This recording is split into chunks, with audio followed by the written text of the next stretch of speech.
My name is Mark Coburn. I did a 1,500 mile bike ride from Rome to Glasgow for local Yes campaign groups. I have to say that the bike ride itself was an utterly fantastic experience. I would do it again, no problem. I had the privilege of meeting some great people. I had a chance of a lifetime to meet journalists and stuff like that I would never have met otherwise. The last week that I did was the week before the European Union elections, and I'm cycling from basically the top end of London, if you like, out of, say, Enfield, almost to the border with Scotland. I could see UKIP placards dotted all the way up, so it didn't matter which shire I was in, or it didn't really matter which town I was passing through, or whatever. There was a lot of UKIP paraphernalia, placards, posters on windows, all that sort of stuff that I saw dotted all the way up through England. I have to say, it was actually quite disconcerting, and it reminds, maybe put a sharper focus on it for me, because I know that we're heading towards a referendum, and yet there's something else. There's this other entity that's appearing in the political landscape somewhere else, which matters to us because obviously it's our biggest neighbour, and yet they're in control of this political union. You know, I suspected that UKIP would win the majority of seats, or more seats than any other party in Britain, because I'd been paying attention to this for the last maybe 2 or 3 years in terms of studying by-election results and stuff like that up and down across England and Wales. Yeah, you could see that even although they were not going to get any of those by-election seats, like David Miliband's in South Shields or anything like that, or even the one in Eastleigh, but they were polling so high that you could see that they were going to become a threat, especially in the European Union elections, because that's their thing. They have that's their particular speciality.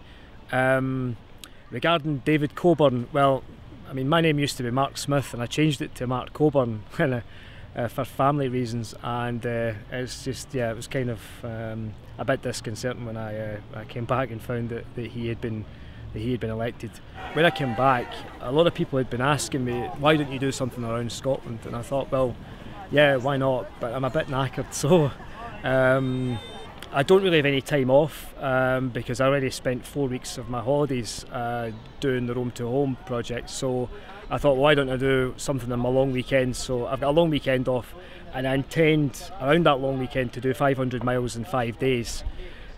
This, again, like the last project, is for local Yes groups. I'm trying to raise £5,350 to be exact, for 10 local Yes groups to have 10 campaign bases.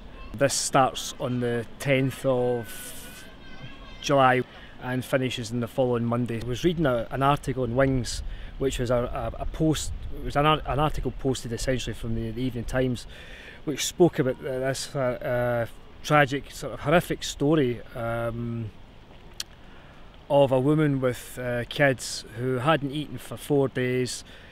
They went into the food bank, and I know that my understanding is that you can't just walk into a food bank, you've got to be referred.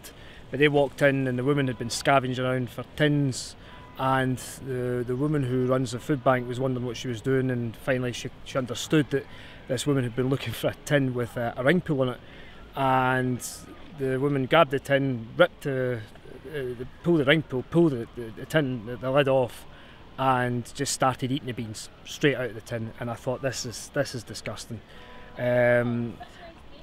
Everybody I've spoken to about that story is actually quite moved by it, and angered, I suppose. And I thought to myself, right, that's it. Any excess goes into the Maryhill Food Bank, because we cannot live like this. We can't have people who are just not eating. I mean, it's just, I don't want to live in a society that actually does this. Fuck off in a society. Thank you for that. Welcome to the real world. We're talking about food banks, actually. Yeah. We're talking about food banks where people can't eat. What an utter fucklet. A fucking absolute idiot. Sorry. How do you even reason with that? Pass. I mean, they've got to vote. I'm pretty clear I think it's pretty clear as to how they're going to vote. Do you get this kind of stuff on the doorsteps? Not that kind of idiocy. I mean, that's what can you say about that? No, I mean, I've run into a few characters on the doorsteps, but then again, everybody has, you know, so you just learn to live with that. So, yeah. Campaign bases, well, first and foremost, what are they? It's kind of a shop or an office that's used for a local campaign group to go and work in that area. That it could be used for a multitude of things. For example, it could be used to hold activists training sessions. It could be used for storing materials, whatever. But to actually have a base itself is so crucial to the success of any local campaign, and we know that local campaigns are actually making a difference. They're the reason why the yes vote is going up and will continue to go up right until the day of the referendum itself. First one's Yes Hoyk, then I've got 2 in Edinburgh East and Yes Edinburgh Southern, then I've got 3 in Fife, Rosyth, Burnt Island, Cardenden, Yes Aberdeen, then all the way round to Yes Clydebank, Yes Renfrew, and I'm finishing with Yes Provan. That's basically going to be the route of my tour. Are you the guy that cycled from Rome? Yes, I am. Oh, I read all about you. Well done, Mark. congratulations. I'm out doing hi there. How you doing? Hi. I'm out doing another bike run. Oh, right, so we're next. This is what this is all about. 500 miles around Scotland. Cool. 500 miles in 5 days. Well, that's amazing. Start next Thursday. We're just filming it for News Next Scotland. Right. Well, that was great. Just happened to be doing this interview when we were stopped by people who just come up and asked and said, "Are you the guy that did the cycle from Rome to Glasgow?" And I said yes, and then it sort of developed into a half-hour conversation in which we got our photographs taken. There were a couple of other folk that stopped as well, and the interesting thing about a couple of them that stopped to talk to us, they were actually no voters, so it's great actually, but it's quite typical actually that you're getting no voters sliding up that scale towards yes, and that's the key thing actually, is that we're going to, there's no, the direction of travel is just one way. We know this. Once you're a yes voter, that is it.